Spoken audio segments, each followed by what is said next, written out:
অনেকক্ষণ ধরে অপেক্ষা করতে করতে একটু মনে হয় ঝিমিয়েই পড়েছিলেন বিপদভঞ্জন। বড় রাস্তার পাশে একটা বেঞ্চে বসেছিলেন তিনি, যেখানে বসে বাসের জন্য অপেক্ষা করে যাত্রীরা।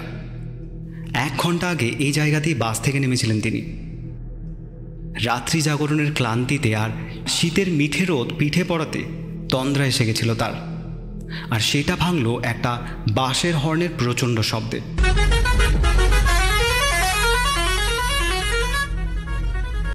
বাসটা যেন তার ঘাড়ের উপর দিয়েই বেরিয়ে গেল। তন্দ্রামুক্ত হয়ে উঠে দাঁড়ালেন বিপদভঞ্জন। না, তার চারপাশে কেউ নেই। বাস রাস্তার দুপাশে শুধু ধানের ক্ষেত। অনেক দূরে একটা গ্রামের মতো যেন দেখা যাচ্ছে। ভৈরবতান্ত্রিককে তবে তার আসার কথা ভুলে গেছেন? তিনি তো বলেছিলেন তাকে নিতে লোক পাঠাবেন। তিনি তো গতকাল সকালে নিজেই টেলিফোনে বললেন কাল বিকালেই চলে আসুন, অমাবস্যার রাত, ব্যবস্থা হয়ে যাবে। বাস স্ট্যান্ডে আমি বা আমার লোক অপেক্ষা করব। ওই গ্রামটাতে পৌঁছতে পারলে নিশ্চয়ই এখানকার শ্মশানে ভৈরবতান্ত্রিকের ডেরাটা গ্রামের লোকেরা বাতলে দিতে পারবে। শীতের বেলা, আর একটু পরেই রোদ মরে যাবে। সন্ধ্যা নামার আগে ভৈরবতান্ত্রিকের ডেরাতে পৌঁছানো যায়। এই ভেবে বড় রাস্তা ছেড়ে মাঠের আলপথ ধরে বিপদভঞ্জন রওনা হলেন যেদিকে গ্রাম দেখা যাচ্ছে সেদিকে। মাস 6 আগে ভৈরবতান্ত্রিকের সঙ্গে প্রথম পরিচয় হয় বিপদভঞ্জনের। আসলে বিপদভঞ্জন নিজেও কিছুটা তন্ত্রমন্ত্র নিয়ে চর্চা করেন। এইসব ব্যাপারে তার প্রবল আগ্রহ। আর এসবের সন্ধানেই তিনি কখনো ছুটে বেড়ান কামাখ্যা কালীঘাটের মতো নানা শক্তিপীঠ, নানা শ্মশানে তন্ত্রসাধকদের সঙ্গলাভের জন্য। তবে তিনি ইতিমধ্যে যেসব তন্ত্রসাধকদের সঙ্গে সাক্ষাৎ করেছেন তারা হয় মিথ্যাচারী ভণ্ড অথবা বিপদভঞ্জনকে তন্ত্রসাধনার গুপ্তবিদ্যা শেখাতে রাজি হননি। তবে ব্যতিক্রম ছিলেন একজন। তার নাম ছিল অঘোরতান্ত্রিক। মণিকর্ণিকার শ্মশানঘাটে তার সঙ্গে পরিচয় হয়েছিল বিপদভঞ্জনের। তিনি তাকে বলেছিলেন, বড় দেরি করে এলি তুই। আমি যে একটু পরই এ দেহ ছেড়ে চলে যাব। তবে এভাবে সাধু সন্ন্যাসীদের পিছন ঘুরে তোর কিছু হবে না। তোর কানে একটা মন্ত্র দিচ্ছি, এই বীজ মন্ত্র জপ করে তুই সব সাধনা করিস। দেখ, যদি কিছু দর্শন লাভ হয়, আদ্যশক্তির দর্শন না হলেও যদি প্রেত দর্শন হয়, সেটাও কিন্তু একটা শক্তি। এই কথা বলার পর অঘোর সন্ন্যাসী তার কানে কানে একটা মন্ত্র দিয়েছিলেন। মন্ত্র গ্রহণের পর বিপদভঞ্জন তাকে বলেছিলেন, এজন্য আপনাকে কি প্রণামী দেব? অঘোরতান্ত্রিক বলেছিলেন, বললাম না, আমার খোলস ছাড়ার সময় হয়েছে, এবার তুই যা। বিপদভঞ্জন ভাবলেন, তান্ত্রিক তো টাকা পয়সা নিচ্ছেন না, যদি তাকে কিছু ফলাহার কিনে দেওয়া যায়। সে কথা ভেবে বিপদভঞ্জন 8 ঘন্টা পর আবার সেই শ্মশান ঘাটে ফিরেছিলেন। তখন সেই সাধুর দেহ ঘিরে জনতার ছোটোখাটো ভিড়। সত্যি তখন দেহ ছেড়ে চলে গেছে তার আত্মা। এই একটা ক্ষেত্রেই শুধু বিপদভঞ্জনের মনে হয়েছিল সেই অঘোরতান্ত্রিক সত্যি কোনো বিশেষ ক্ষমতার অধিকারী ছিলেন। নইলে তিনি তার মৃত্যুর ব্যাপারটা জানলেন কিভাবে? হয়তো তিনি বিপদভঞ্জনকে যা বলে গেলেন সেটাও সত্যি হতে পারে। সব সাধনা করলে কোনো শক্তির দর্শন হতে পারে। আর ঠিক এই কারণেই কলকাতার কালীঘাট মন্দিরের বাইরে এক চায়ের দোকানে ভৈরবতান্ত্রিকের সঙ্গে হঠাৎই চা খেতে গিয়ে পরিচয় হয়। বিপদভঞ্জন তাকে প্রশ্ন করেছিলেন, আচ্ছা, আপনি তো আপনার নাম বলছেন ভৈরবতান্ত্রিক, আপনি কোনোদিন সব সাধনা করেছেন? ভৈরবতান্ত্রিক জবাব দিয়েছিলেন, হ্যাঁ, অনেকবার সবের উপর বসেছিলাম। কথাটা শুনে বিপদভঞ্জন আগ্রহ ভরে জানতে চেয়েছিলেন, কোনো শক্তি দর্শন হয়েছিল আপনার? ভৈরবতান্ত্রিক জবাব দিয়েছিলেন, না, তেমন কোনো শক্তি দর্শন বা শক্তি লাভ হয়নি আমার। হয়তো আমার মন্ত্রের জোর ছিল না, অথবা সেই শুভ বা অশুভ শক্তি দর্শনের উপযুক্ত নই আমি, তাই দর্শন হয়নি আমার। এমনকি অশুভ শক্তি অর্থাৎ প্রেতজনী দর্শনের জন্য তো মন্ত্রের জোর থাকা দরকার। এ কথা বলার পর তিনি বিপদভঞ্জনকে পাল্টা প্রশ্ন করেছিলেন, কেন, আপনার এই ধরনের কোনো অভিজ্ঞতা আছে নাকি?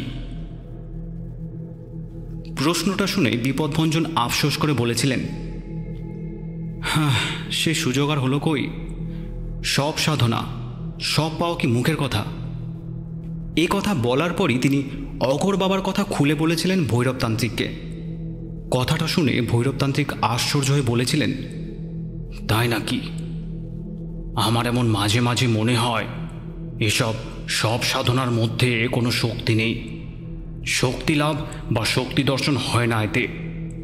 হয়তো আমার নিজের এ ব্যাপারে ব্যর্থতার কারণেই আমার এমন মনে হয়। তবে আপনার কথা শুনে ব্যাপারটা সম্বন্ধে আমার আগ্রহ বাড়ল। কথাটা শুনে বিপদভঞ্জন চাপা স্বরে বললেন, পারবেন পারবেন মশাই আমাকে একটা মরা জোগাড় করে দিতে? সেই অঘোর সাধুর বলা মন্ত্রটা আমার মাথার মধ্যে এখনও ঘুরপাক খায়। সত্যি মিথ্যা ব্যাপারটা একবার পরখ করে দেখতাম। বিপদভঞ্জনের কথা শুনে ভৈরবতান্ত্রিক একটু ভেবে নিয়ে বলেছিলেন, আমি তো শ্মশানে থাকি, তেমন হলে একবার চেষ্টা করে দেখব সব জোগাড় করা যায় কি না। আমি প্রতি মাসের শেষ শনিবারই কালীঘাটে মায়ের মন্দিরে আসি বীরভূম থেকে। আপনার কথাটা আমি মাথায় রাখলাম। সেদিনের সেই প্রথম সাক্ষাতের পর কালীঘাটেই বিপদভঞ্জনের সঙ্গে বেশ কয়েকবার সাক্ষাৎ হয়েছে ভৈরবতান্ত্রিকের। তার নিজের ফোন না থাকলেও পাবলিক বুথ থেকে তিনি বেশ কয়েকবার ফোনও করেছেন বিপদভঞ্জনকে। দুজনের মধ্যে একটা সখ্যতাও গড়ে উঠেছে। ভৈরবতান্ত্রিককে বিশ্বাসযোগ্য লোক বলেই মনে হয়েছে বিপদভঞ্জনের।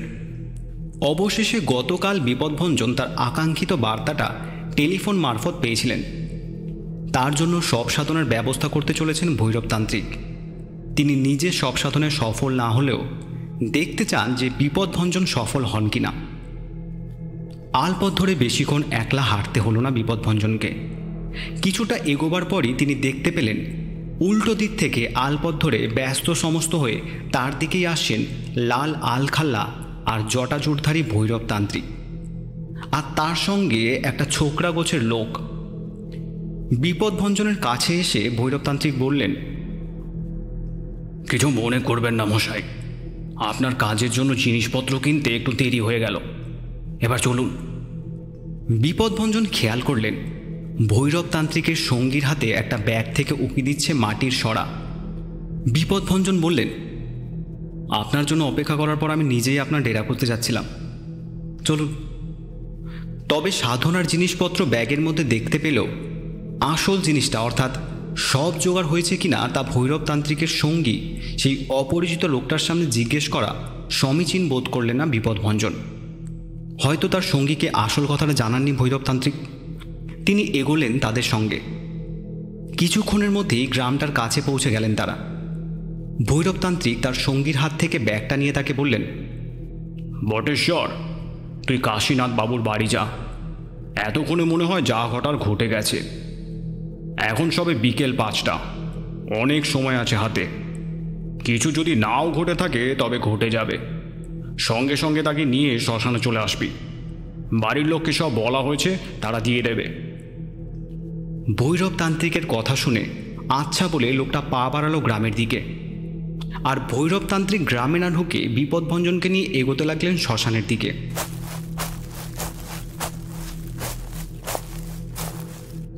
তারা যখন জায়গাটাতে পৌঁছলেন তখনও সূর্যের আলো আছে, তবে জায়গাটা বড় নির্জন। বড় বড় গাছের ছায়া ঘেরা জায়গা, প্রাচীন সব গাছ। একটা গাছ থেকে বিরাট বিরাট সব বাদুড় ঝুলছে। আর এই গাছে ঘেরা জায়গার ঠিক পিছনেই একটা শুষ্ক নদী তট। পোড়া কাঠ, ভাঙা মেটে, হাড়ি ইত্যাদি ছড়িয়ে আছে সেখানে। ও জায়গাতেই দাহকার্য হয়। বড় একটা গাছের নিচে ভৈরবতান্ত্রিকের শনে ছাওয়া কুঠির, তার সামনে একটা বাঁশের মাচা। বিপদভঞ্জনকে নিয়ে সেই মাচায় বসলেন ভৈরবতান্ত্রিক। মাচার উপর হাতের ব্যাগটা নামিয়ে রেখে বললেন, এই হলো আমার ডেরা। প্রায় 10 বছর আমি আছি এখানে। ওই যে ওই মরা নদীর পাড়ে বহুবার সব সাধনা করেছি। বিপদভঞ্জন তাকে প্রশ্ন করলেন, আপনার সঙ্গের লোকটা কে ছিল? ভৈরবতান্ত্রিক বললেন, বটেশ্বরকে আমার চেনা বলতে পারেন। আমার সঙ্গে এখানেই থাকে। ওর ধারণা আমি মস্ত বড় তান্ত্রিক। আমার অনেক ক্ষমতা আছে। কতবার তাকে বলেছি আমার কোনো ক্ষমতা নেই, তুই চলে যা। ও বিশ্বাসই করে না। আমার থেকে তন্ত্রের ক্ষমতা লাভের আশায় এখানে পড়ে আছে। অবশ্য যাবেই বা কোথায়?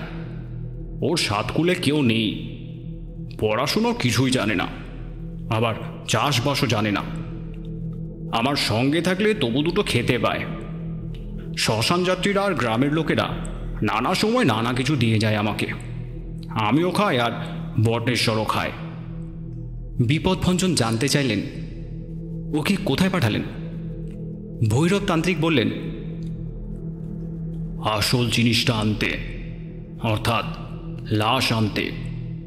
হয়তো সে এতক্ষণে লাশ হয়ে গেছে অথবা হব হব করছে। বিপদভঞ্জন বললেন, আপনার শেষ কথাটা বুঝলাম না। ভৈরব তান্ত্রিক বললেন, ব্যাপারটা আপনাকে খুলে বলি। গ্রামের কাশীনাথ মালাকারের মেজ ছেলে বিশ্বনাথের এখন তখন অবস্থা। গতকালই অবনী কবিরাজ বলে গেছে যে খুব বেশি হলে আজ বিকেল সন্ধ্যা পর্যন্ত টিকবে ছেলেটা। সে মরলেই তার লাশটা বাড়ির লোকেরা দিয়ে যাবে, তার লাশের উপরেই বসবেন আপনি। কথাটা শুনে বিপদভঞ্জন বিস্মিতভাবে প্রশ্ন করেছিলেন, দাহ কার্য না করে তারা সে লাশ আপনাকে দেবে কেন? ভৈরব তান্ত্রিক আস্থা ভরে প্রথমে বললেন, দেবে দেবে। তারপর বললেন, এর পেছনে একটা গল্প আছে। একবার খুব অসুস্থ হয়ে পড়েছিল কাশীনাথের স্ত্রী। তার চোখ বন্ধ, শ্বাস পড়ছে না। দেখে এক হাতুড়ে ডাক্তার বলল যে কাশীনাথের স্ত্রী গত হয়েছেন। তাকে শ্মশানে আনা হলো, কিন্তু তাকে দেখে আমার কেন জানি মনে হলো যে মুমূর্ষু হলেও তখনও তার ধরে প্রাণ আছে। নানা জায়গাতে সাধুসঙ্গ ঘুরে বেড়াবার ফলে আমি কিছু টোটকা জড়িবুটির ব্যবহার জানি, যদিও তার সঙ্গে তন্ত্র বা মন্ত্রের কোনো সম্পর্ক নেই। আমার জানাটা আমি প্রয়োগ করলাম তথাকথিত সেই মরদেহের উপর, আর তার ফলে কিছুক্ষণের মধ্যেই ধীরে ধীরে চোখ মেলল সেই মহিলা। সেবারের মতো সে যাত্রায় বেঁচে গেল সে। এই ঘটনার ফলে তুমুল শোরগোল শুরু হলো আমাকে নিয়ে। তারপর থেকে মালাকার পরিবারের বদ্ধ ধারণা আমি একজন সিদ্ধ পুরুষ, আমি মরা বাঁচাতে পারি। অবনী কবরেজের নিদান মিথ্যে হয় না। কাল কবরেজ নিদান হাঁকার পরই কাশীনাথ ছুটতে ছুটতে এসেছিল আমার কাছে। সে আমার কাছে করজোড়ে বলল, যদি তেমন কিছু হয় তবে তুমি আমার ছেলের প্রাণ ফিরিয়ে দিও বাবা, যেমন আমার বউয়ের প্রাণ ফিরিয়ে দিয়েছিলে। আমি তাকে বলেছি আমি কথা দিতে পারছি না, তবে চেষ্টা করে দেখব। ছেলেটা মারা গেছে মনে হলে এক রাতের জন্য লাশটা এখানে এনে রাখতে হবে। যদি তার আয়ু থাকে তবে তা আমি তাকে ফিরিয়ে দেব। বিপদভঞ্জন এবার আরও বিস্মিত হয়ে বললেন, আমার জন্য আপনি মিথ্যা বললেন?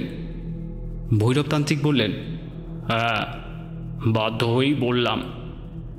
আসলে আমি শেষ একবার দেখে নিতে চাই এসবের কোনো লাভ আছে কি না। আপনি যদি সফল হন তবে আমি আবার নতুন করে সব সাধনা শুরু করব, নইলে এই সাধনা ছেড়ে দেব। এ ব্যাপারে আপনার যতটা আগ্রহ তার চেয়ে আমার আগ্রহ কোনো অংশে কম নয়, বরং বেশি হতে পারে। বিপদভঞ্জন বললেন, আমিও তো অনেক আশা নিয়ে এসেছি, দেখা যাক কি হয়।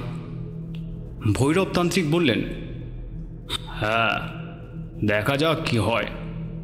তবে শক্তি দর্শন না করলেও কিন্তু একটা জিনিস আপনি অবশ্যই লাভ করবেন, সেটা অবশ্য আমিও করেছি।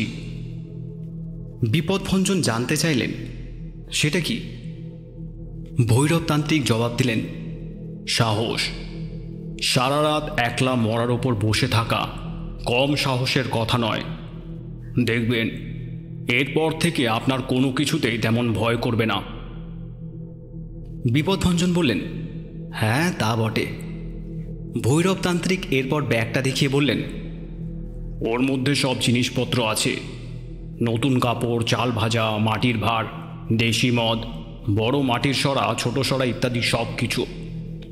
বড় সরাটা চাপা দেওয়া থাকে সবের মুখে, ছোট সরাতে থাকে চাল ভাজা আর ভাঁড়ে থাকে মদ। মরা যদি জেগে ওঠে তবে তার মুখে চাপা দেওয়া সরা খসে পড়বে। তখন তার মুখে চাল ভাজা আর মদ ঢেলে দিতে হয়। এসব সাধারণ বিষয়গুলো জানেন নিশ্চয়ই। বিপদভঞ্জন বললেন, হ্যাঁ জানি। কথা বলতে বলতেই ঝুপ করে সন্ধ্যা নেমে গেল। তার চালাটার সামনে একটা ধুনি জেলে তার পাশে বিপদভঞ্জনকে নিয়ে বসে পড়লেন ভৈরবতান্ত্রিক।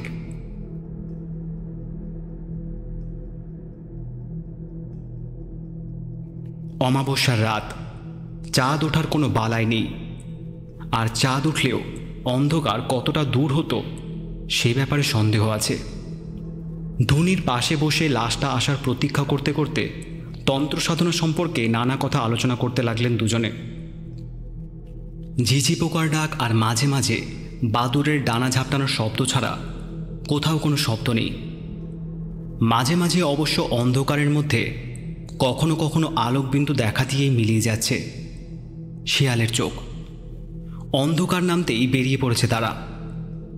সন্ধ্যা রাত এগোতে থাকলো মধ্যরাতের দিকে। প্রতীক্ষা করতে করতে একসময় বেশ উৎকণ্ঠিত হয়ে উঠলেন তারা দুজনেই। কোথায় লাশ? একসময় বিপদভঞ্জন বলে উঠলেন, তারা এখনো লাশ নিয়ে এলো না কেন? ভৈরবতান্ত্রিক বললেন, আমিও তো ব্যাপারটা বুঝতে পারছি না। অবনী কবিরাজের নিদান তো মিথ্যে হয় না। তাছাড়া আমি দুপুরবেলা ওখানে গিয়েছিলাম, নিজের চোখে দেখে এসেছি খাবি খাচ্ছে ছেলেটা। এই বলে চুপ করে গেলেন তিনি। আরও বেশ খানিকটা সময় কেটে গেল, লাশের দেখা নেই। ভিতরে ভিতরে উত্তেজিত হয়ে উঠলেন বিপদভঞ্জন। আরও বেশ কয়েক ঘন্টা কেটে যাবার পর তিনি একটু ক্ষুব্ধভাবেই বললেন, আমারই ভুল হয়েছে। আপনার লাশ জোগাড় করার হয়েছে কি না তা না জেনে আমার এখানে আসা উচিত হয়নি। ধুনির আলোতে স্পষ্ট অস্বস্তি ফুটে উঠেছে ভৈরবতান্ত্রিকের মুখে। তিনি বললেন, হয়তো চলে আসবে, আর একটু অপেক্ষা করুন। আরও বেশ অনেকটা সময় অপেক্ষা। বিপদভঞ্জন এক সময় দেখলেন তার হাত ঘড়িতে রাত 10টা বাজে। এবার তিনি ক্ষুব্ধ হয়ে উঠে দাঁড়িয়ে বেশ কড়াভাবে বললেন, আমি যা বোঝার বুঝে গেছি। ও লাশ আর আজকে আসবে না। আপনার উপর ভরসা করে আমার এখানে আসাই ভুল হয়েছে। ভৈরবতান্ত্রিক উঠে দাঁড়িয়ে আমতা আমতা করে বললেন, আপনাকে কিন্তু আমি প্রতারিত করতে চাইনি। বিপদভঞ্জন বললেন, কি করতে চেয়েছেন তা আপনিই জানেন। তবে এই লাইনের অন্য অধিকাংশ লোকের মতো আপনার কথারও কোনো দাম নেই তা বুঝতে পারলাম। সব সাধনাতে বসবেন বলে সারাদিন নিরুম্বু উপবাস করে আছেন বিপদভঞ্জন। জলটুকুও স্পর্শ করেননি। বায়ু চড়ে ক্ষিপ্ত হয়ে উঠেছেন তিনি। বিপদভঞ্জনের কথা শুনে হঠাৎই কঠিন হয়ে উঠল ভৈরবতান্ত্রিকের মুখ। তিনি প্রথমে বললেন, আজ অবধি কেউ আমাকে এমন অপবাদ দিতে পারেনি। ঠিক আছে, আপনি আমাকে একটু সময় সুযোগ দিন, দেখে আসি ব্যাপারটা কি হলো। এই কথা বলার পর তিনি বিপদভঞ্জনকে আর কোনো কথা বলার সুযোগ না দিয়ে লম্বা লম্বা পা ফেলে মরা খুঁজতে অন্ধকারের মধ্যে মিলিয়ে গেলেন।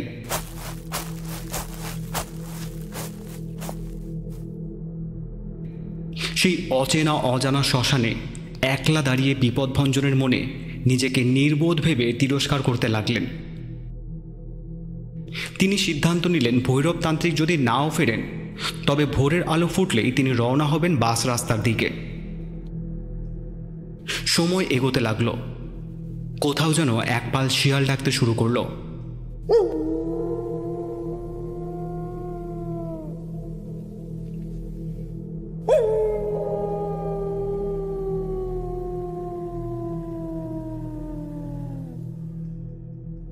বিপদভঞ্জনের মনে হলো ওই শিয়ালের ডাক যেন বিদ্রুপ করছে তাকে। তারা বিপদভঞ্জনকে দেখে হাসছে। বিপদভঞ্জন ধরেই নিয়েছিলেন ভৈরবতান্ত্রিক আর ফিরবেন না, আর ফিরলেও তিনি লাশ জোগাড় করতে পারবেন না।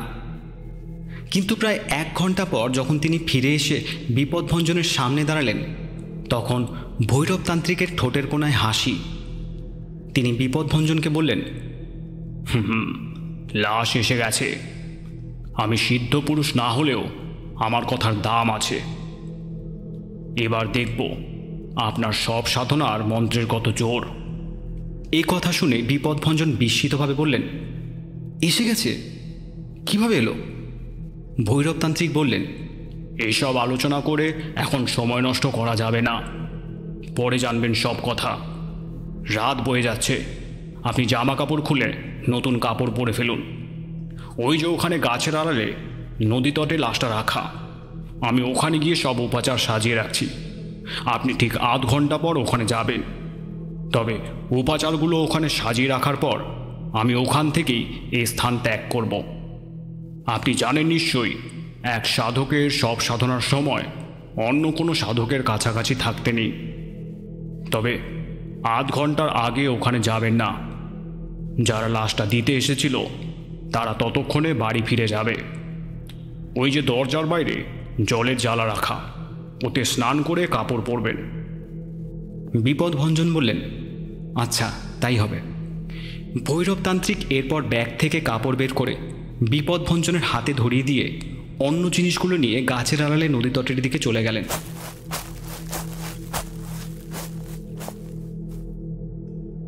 ভৈরবতান্ত্রিকের ঘরের বাইরে রাখা জ্বালার জলে স্নান সেরে নতুন রক্তবস্ত্র পরে ঠিক আধ ঘন্টা পর গাছের আড়ালে নদী তটের দিকে এগোলেন তিনি। সেখানে পৌঁছে তিনি দেখলেন তার কিছুটা তফাতে একটা মোমবাতির শিখা বাতাসে কাঁপছে, আর তার কাছেই শোয়ানো আছে একটা উলঙ্গ শব। তার মুখের উপর মাটি সরা চাপা দেওয়া। সেই দেহটার দুপাশে সাজানো আছে সব সাধনার উপাচার। কথা মতো সব সাজিয়ে গুছিয়ে চলে গেছেন ভৈরবতান্ত্রিক। বিপদভঞ্জন লাশটার সামনে উপস্থিত হতেই বাতাসে মোমের শিখাটা নিভে গেল। অবশ্য বাতিটা তাকে এমনিতেও নেভাতেই হতো। মহামায়ার নাম নিয়ে বিপদভঞ্জন চড়ে বসলেন শবের উপর।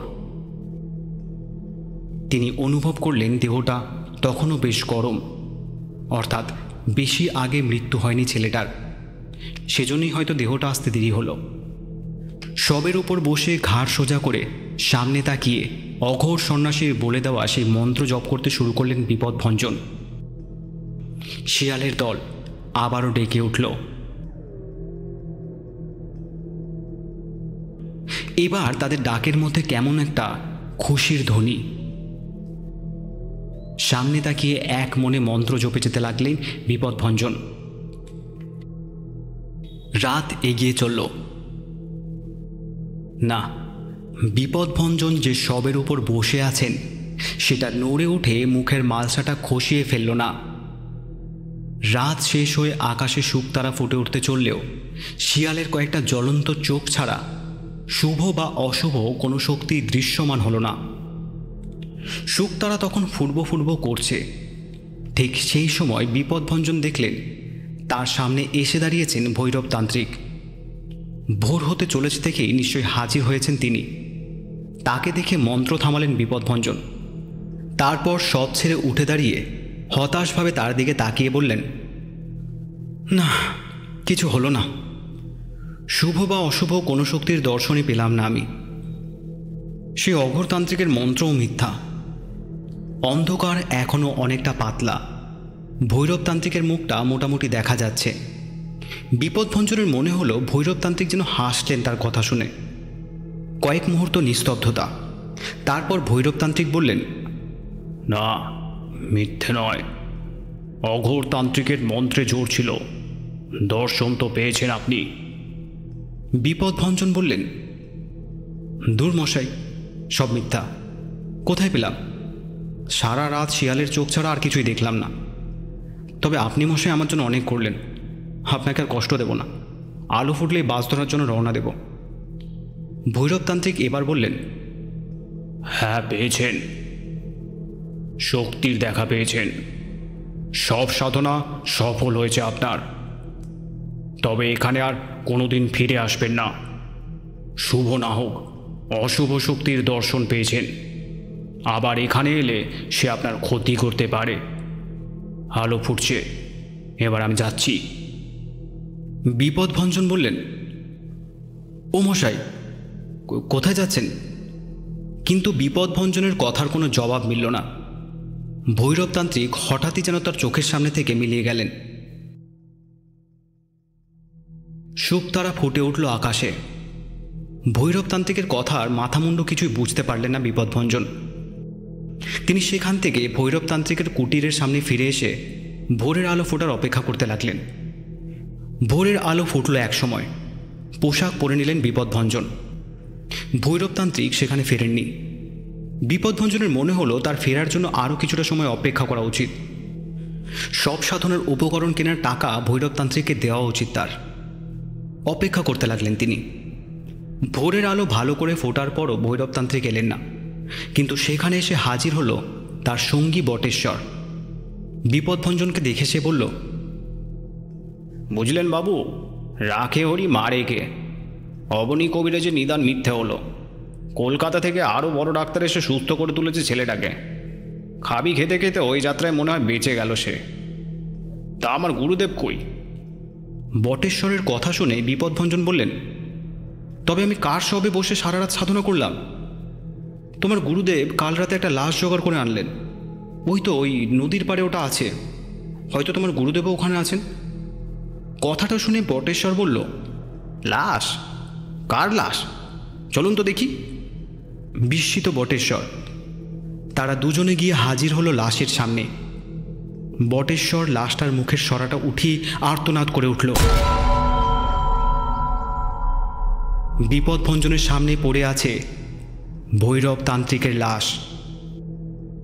কালচে ফেনা গড়িয়ে পড়ছে তার ঠোঁটের দুপাশ বেয়ে। চোখের কোণের থেকে মণি দুটো বাইরে বেরিয়ে আসতে চাচ্ছে।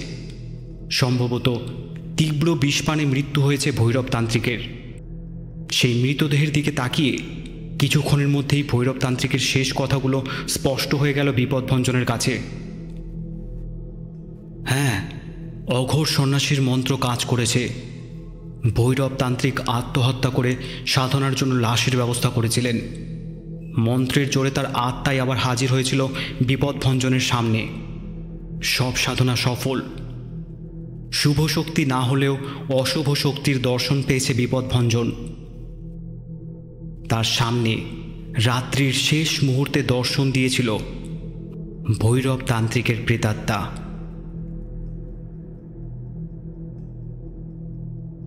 এতক্ষণ আপনারা শুনছিলেন সব সাধনা। গল্পটি ভালো লাগলে একটি লাইক অবশ্যই করবেন। গল্পটি কেমন লাগলো তা কমেন্টস করে জানান। চ্যানেলে নতুন হলে থ্রিলার জাংশনকে এখনই সাবস্ক্রাইব করে নিন আর গল্পটা শেয়ার করুন। পরের গল্পে আবার দেখা হচ্ছে। সবাই ভালো থাকবেন।